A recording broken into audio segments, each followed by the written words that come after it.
Манай монголчууд арай л дэндүү хотчоод байх шиг. Бүр хитрхи байна. Хотоор дүүрэн золбин нохой хуцалтан дахилдаж хүүхэд шүүхэд барьж байхад ёор доохгүй. Тэр хүүхэд энүүхэн шарга мордын цусланд чон орж ирээд хүн барьж байхад болдог ороод болж байгаа мэт зас сэцгээгээд өнгөрсөн.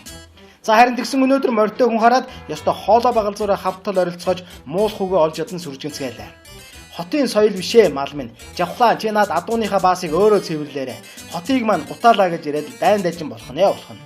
Монгол хүн морин эрдэнэ ингэж үзэн ядах гэж. Утаа хэлсэн хэмэрхий машинтайгаа хотын төвчрээнд гацсаар байгаад морьтон монголчууд маань арай л дэндүү болцоож. Хэмэр хэмэр эндээд хүлэг морь минь ад үзэгдэх цаг иржтэй.